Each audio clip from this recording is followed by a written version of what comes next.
Genetic monsters, shapeshifters, jello bodies, radioactive exploding heads. Fringe can be a little weird sometimes, so we're here to give you a Geek Crash Course. I'm Diana DeKylo. And I'm Michael Nixon. Who's that guy? Ooh.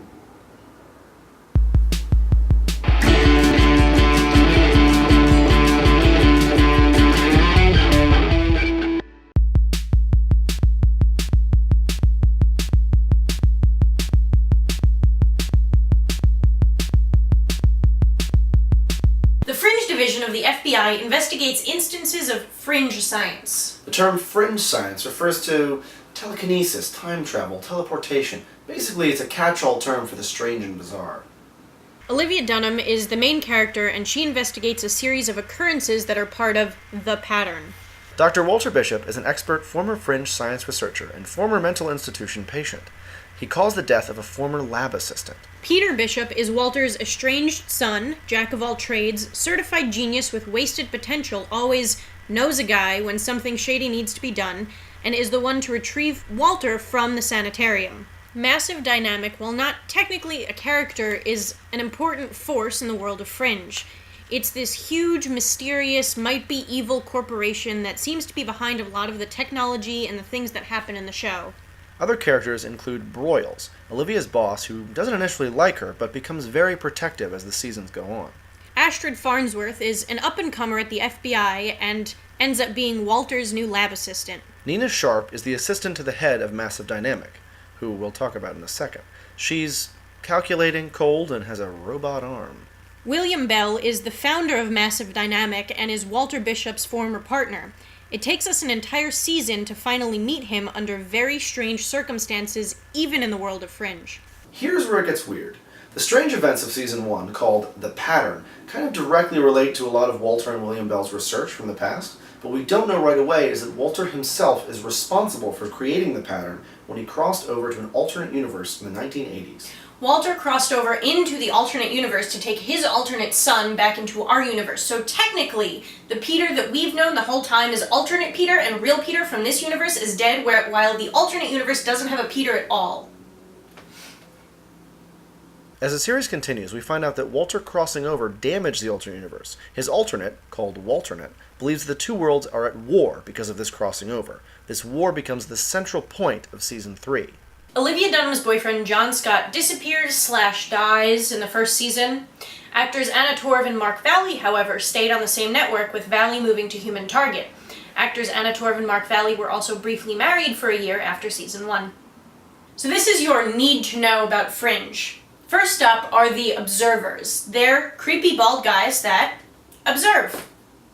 The main observer, called the Observer, can be seen in nearly every episode of the show, watching creepily from the sidelines, passing by ominously, or just eating a spicy sandwich. This is a show created by J.J. Abrams, so whenever something weird happens, you can bet there'll be a load of lens flare in the frame. Watch out for this, as the big, bright flare is usually a clue of an upcoming incursion into the strange and bizarre. Over here and over there. There are two parallel universes, ours and the alternate universe. Walter Bishop crossed from our universe over to the other universe and abducted the alternate son of his alternate, brought him back. This crossing damaged the other universe and started the war between universes. Characters in the alternate universe include Walternate and Faux Livia, who I think is cooler. Shut up. You shut up. You shut up. You shut up. You shut up. Fine.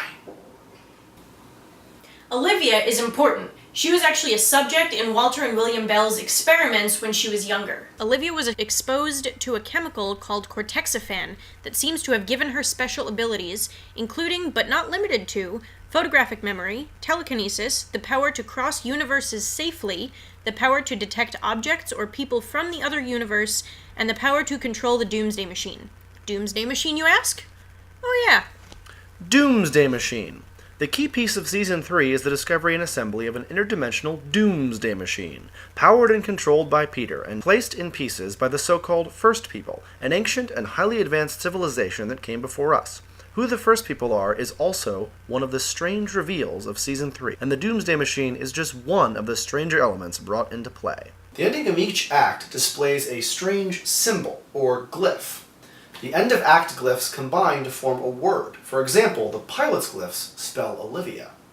Here are the top 10 episodes you need to watch to get the gist of Fringe. First, the pilot. It sets up the characters, the world of Fringe, and everything weird that goes on. In which we meet Mr. Jones. This episode is the turning point of Season 1 towards the more serialized tack the show takes in later seasons, and introduces the key villain of Season 1. There's more than one of everything. The finale of Season 1 confirms the existence of the alternate reality, opens new doors for Season 2, and answers some questions that were left in Season 1, but not many. It's Fringe. A new day in the old town. The first episode of Season 2 picks up where the last episode left off and introduces a new enemy, a new status quo, and an alternate Earth for our heroes to contend with. August.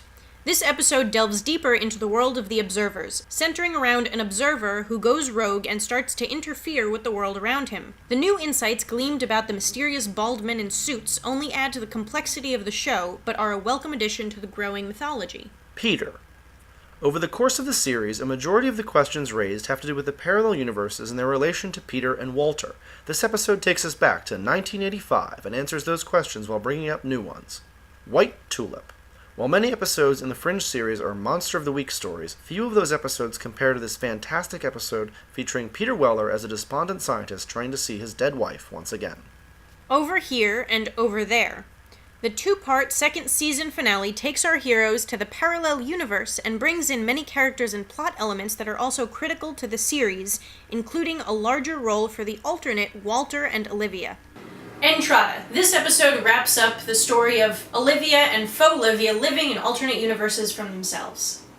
The Day We Died.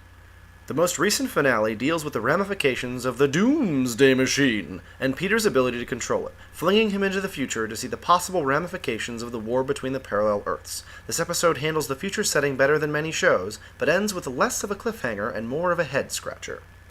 So there's no real need to avoid any episode of Fringe. However, you can skim some of the Creature of the Week episodes, like the transformation from Season 1, because it becomes more episodic and doesn't add as much to the overall narrative. Anna Torv, who plays Olivia, and John Noble, who plays Walter Bishop, came over here, the U.S., from over there, Australia. Each week on Geek Crash Course, we ask an additional credit question. If you answer correctly at our MySpace or our GeoCities page, you'll be our weekly geek. This week's Geek of the Week is Emily from North Belmore, New York, who correctly identified the Doctor Who spin-offs Torchwood, The Sarah Jane Adventures, K9, and Totally Doctor Who. The additional credit question this week is: what 1985 franchise is referenced in Fringe's 1985 episode? That's it for this week's Geek Crash Course. You can follow us on Twitter at Geek Crash Course or contact us through our website at geekcrashcourse.com. Thanks for watching, and we'll see you next time on Geek Crash Course. Good show. I think we did really well. Huh? I liked it. Guys, you didn't talk about the MySpace. Come on.